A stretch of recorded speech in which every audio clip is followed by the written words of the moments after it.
Hello and welcome to the first ever episode of GoatAI News. My name's Katie, I'm your host, and today we're going to take a dive into the latest AI headlines. We're going to talk about them, and then I'm going to tell you some stories that I've heard this week that I think are really interesting. So without further ado, let's dive straight in. So the first headline I've got here is Google unveils Gemini 2, the next generation of AI model. Now already I have a problem with this, but let's read on further before we get into discussions. Google has launched its latest AI model, Gemini 2, which boasts significant advancements in natural language processing and understanding. This model is set to compete directly with OpenAI's GPT-4 and is expected to power a range of Google's AI-driven applications. Gemini 2's launch highlights the intense competition in the AI space, especially between tech giants like Google and OpenAI. This rivalry is not just about which model performs better, although I would say maybe it should be, but also about who sets the standard for future AI applications. Now, Google's AI models, historically, they have created a lot of media hubbub, but not for good reasons. The AI image generation, and when it's Google and Google are releasing things that aren't working properly, people look at that and they think, well, yeah, AI's here, but it's a bit shit. Have you heard what Google's did? And that's Google.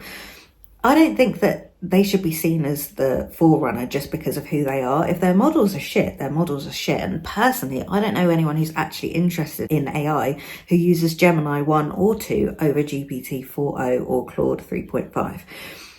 So I don't really know how this could be seen as the next generation of AI models when it's not competing with even the most recent generation of GPT-4o and Claude 3.5. Maybe I'm using it wrong. Maybe I've missed something here, but I think that wording is a little bit ambiguous for something that so far hasn't blown anyone's mind. Unlike, obviously, Claude 3.5, which is obviously outcompeting GPT-4o in many areas. That's really exciting. I've seen some amazing use cases where people have done things like described a game and Claude 3.5 has just spat out the game for them, like ready to play. That's really impressive, and that's where I feel like we should be headed, not towards a model that can barely compete with the last generation of OpenAI's offerings. But good for Google. I'm glad that they're doing something. Next up, we have CoPilot, another model that I personally think is a bit shit. Microsoft integrates CoPilot into Windows 11 for enhanced user experience. Microsoft's AI assistant CoPilot is now integrated into Windows 11. This move aims to provide users with a more seamless and intuitive experience by offering AI-powered suggestions and assistance across the operating system.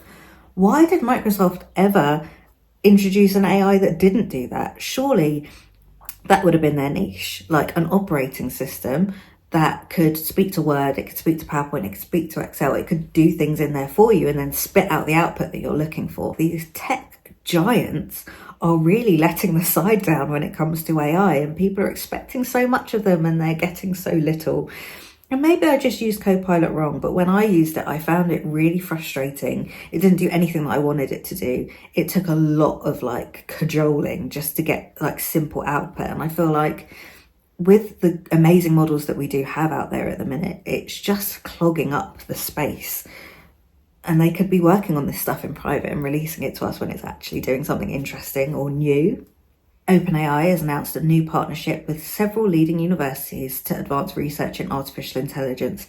This initiative will focus on exploring AI safety, ethics, and development in new AI technologies. This collaboration between OpenAI and major universities is a promising step towards addressing some of the biggest challenges in AI, such as ensuring safety and fairness. It's a perfect blend of academia's theoretical expertise and the industry's practical expertise. This is great.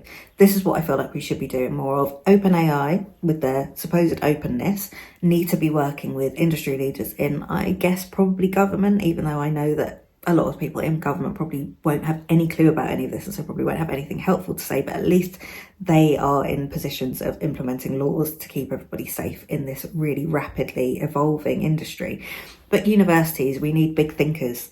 We need tech thinkers, but we also need ethical thinkers and theoretical thinkers who can look past the excitement of the industry and the developments maybe and see how the use cases could potentially maybe be dangerous. So to have these industries working together is brilliant, obviously. Nothing more needs to be said about that.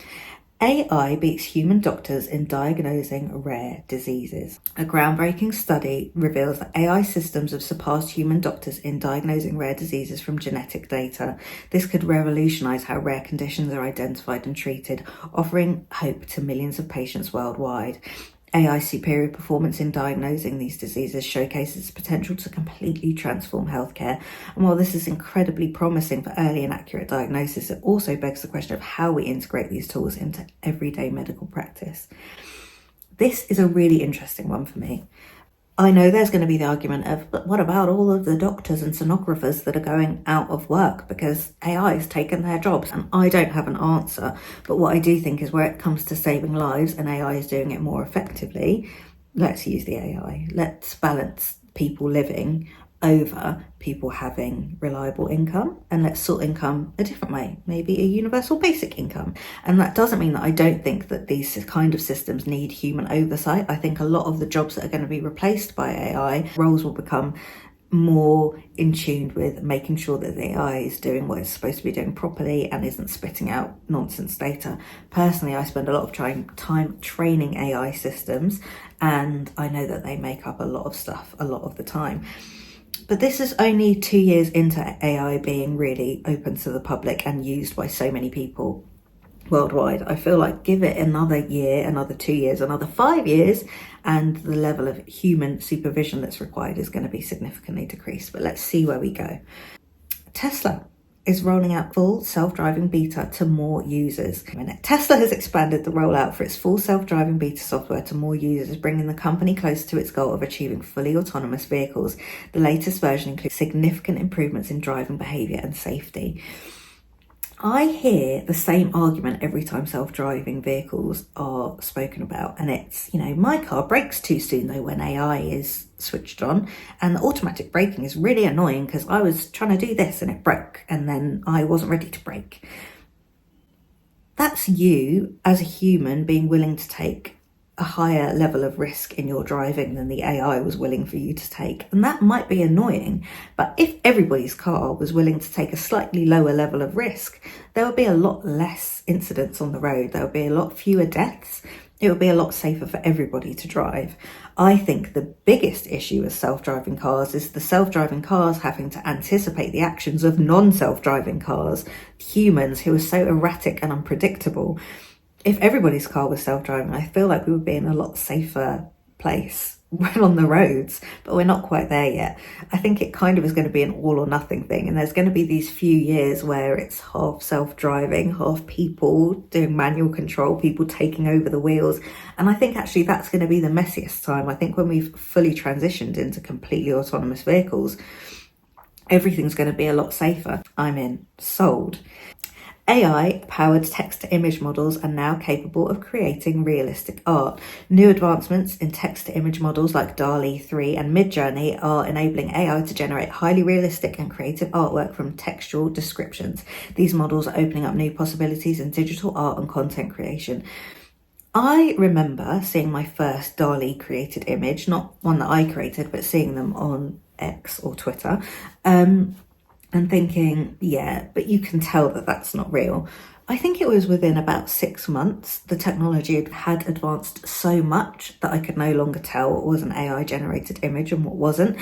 If that's where we are after 6 months and now we've taken another huge leap forward, I've had a lot of conversations about why would anybody hire a production company to go and shoot something for tens of thousands of pounds when they can just type the prompt in to Sora or a similar AI image generation software and get something that's beautifully shot, hyper realistic and completely free. I think it's going to be a really interesting time for people as these tools develop and get rolled out and people start losing clients because their clients realize that they don't need them anymore. I think it's up to the media industry to implement these tools themselves early so that they are ahead of the game and they can use them in their own work rather than waiting for the clients to find them. But it's inevitable, really, and I think it's going to be really interesting to see how the industries navigate that. I think hopefully human art and human creativity won't be devalued. Obviously an oil painting that is done by a human hand is always going to be more valuable than something AI has spat out, but when you genuinely can't tell the difference, What does that mean? Meta introduces AI tools for Facebook and Instagram. Meta, formerly Facebook, has introduced a suite of AI-enhanced tools designed to improve content moderation and user engagement on its platform. These tools use advanced AI algorithms to detect harmful content and provide personalized user experience. Meta's new tools aim to create a safer and more engaging platform. While AI can quickly identify and remove harmful content, it also risks over-censorship and bias. How can Meta balance and effectively moderate to ensure free and diverse expression? This is going to be something that's really interesting to watch as it develops. I think we're going to go through at least a year or so of content being taken down really quickly for no reason because the AI has misinterpreted something, as AI often does. But I don't think it's going to be that long before it all works quite seamlessly. And even if the human oversight in that area becomes looking through people's appeals after they've appealed their content that's been taken down because AI flagged it as inappropriate when it wasn't, I think at least for a while that level of human oversight is going to be necessary. I don't know for how long. AI-generated music is apparently also gaining popularity amongst artists and consumers. Now, I've dabbled in this myself. I can't remember the name of the website I used. It was SU something. I can't remember. But it was really cool. I literally described the vibe of the music. I described what I wanted the song to be about, and it spat the song out for me. It was really funny. I sent it to my family and they were like, "You've got too much time on your hands." And I had to explain to them it literally took about 30 seconds. But like, the fact that you can spit out a jingle for yourself in about 10 minutes is really impressive, and something that, again, you would have had to pay a company or a person, a professional, a lot of money for before, you can now kind of do yourself at home. That's scary for a lot of people who make their living making music for people, especially kind of nondescript library music or jingles that are no necessarily better than what AI can spit out. You know? It's another one of those things. It's democratizing music, but it's also taking away jobs from hundreds of thousands of people in every single country. It's scary and exciting depending on which way you come at it. Another one, AI helps science discover new antibiotics to combat superbugs. In a significant breakthrough, AI has been used to discover new antibiotics capable of fighting drug-resistant bacteria. The development could play a crucial role in addressing the global growing health threat caused by superbugs. And when you hear things like this, it makes me personally think, okay, I might be unemployed, but if I'm not going to die of a superbug, which we inevitably would have done within the next 500 years anyway, I'd rather be alive and unemployed than dead and going to work every day. I don't know about you, but that seems like the obvious answer to me. I think we've all been kind of indoctrinated into the working culture to think that we need it and we have to have it to have purpose. But actually, maybe we can find purpose in new things and just be happy to be alive and not dead from the latest superbug. I think it's very much the onus of governments to make sure that there's a robust system in place to support people. People need to be fed. People need to keep roofs over their heads. But beyond that, I think freeing up everybody's time to focus on more creative endeavours wouldn't necessarily be a bad thing. And that is a very surface level opinion. I'm so aware of that.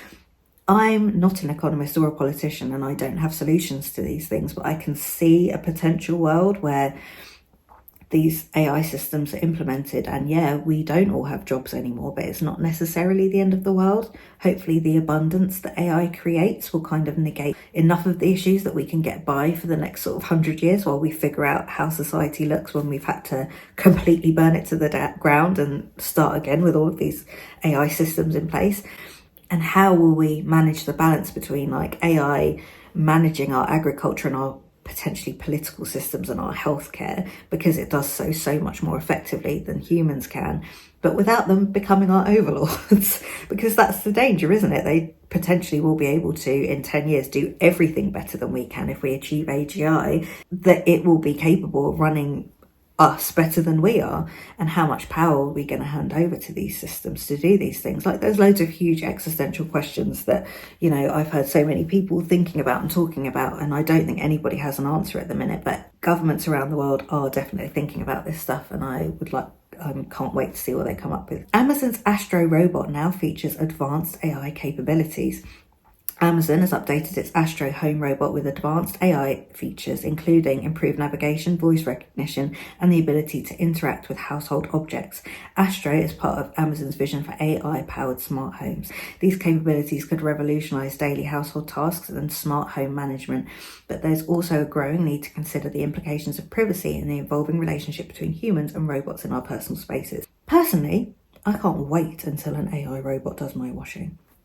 When I saw figure robots dropping apples into people's hands and making a coffee and tidying up the kitchen, bring it on. I'm so ready. I'm so ready to not have to go to work and do household chores.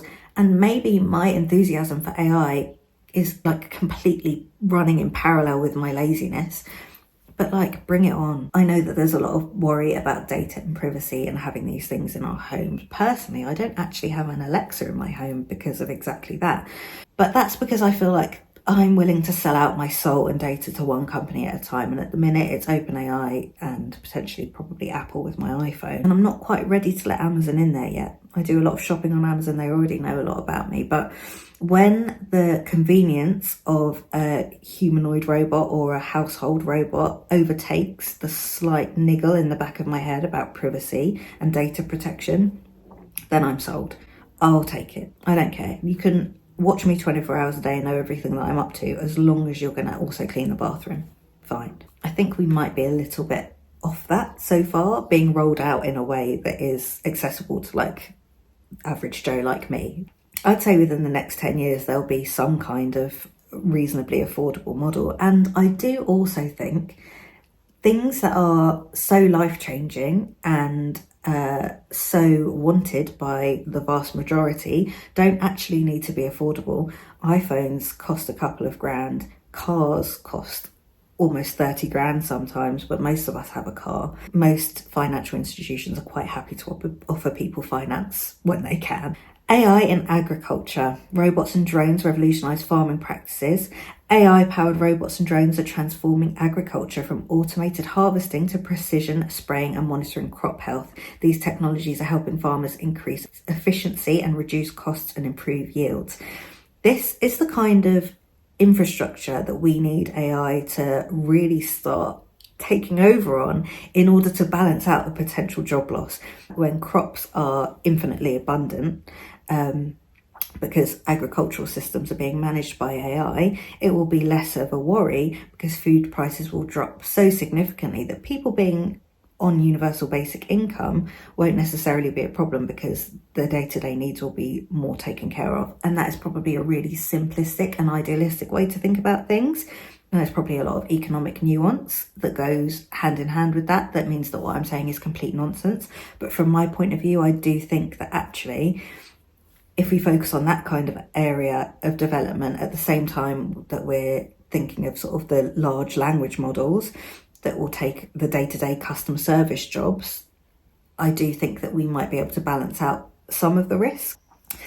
AI chatbots enhance customer service across various industries. Now, this one's quite obvious. Of course, AI chatbots are enhancing customer services. We saw a really long time ago Google's AI assistant that was, you completely couldn't tell whether or not it was a person on the phone or the AI assistant. I think in the demo they called a hairdresser, made an appointment for 10 and the hairdresser was like, oh, we don't have that slot. What about 10:30? And the AI assistant was like, yeah, sure.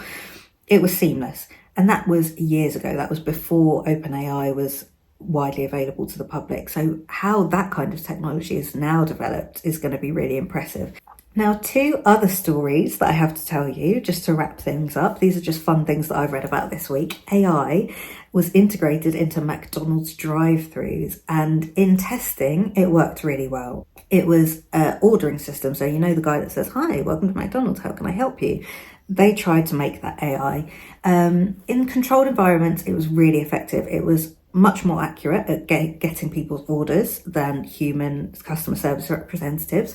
But the issue was when it was rolled out in real life. Now, this is literally my two worlds colliding. I love McDonald's and I love AI.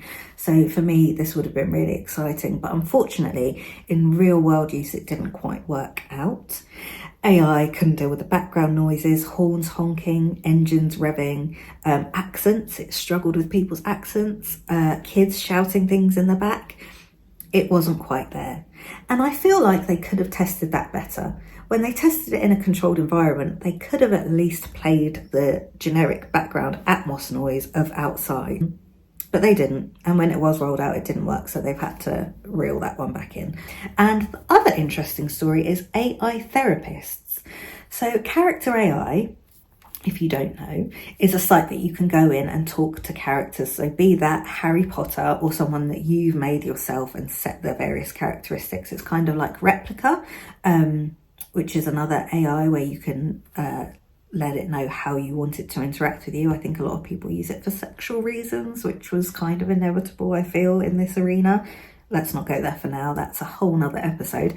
But people have been using Character AI for therapy. And I read a really interesting use case of a woman who I think was called Christa, who set the Character AI to be herself in 2077.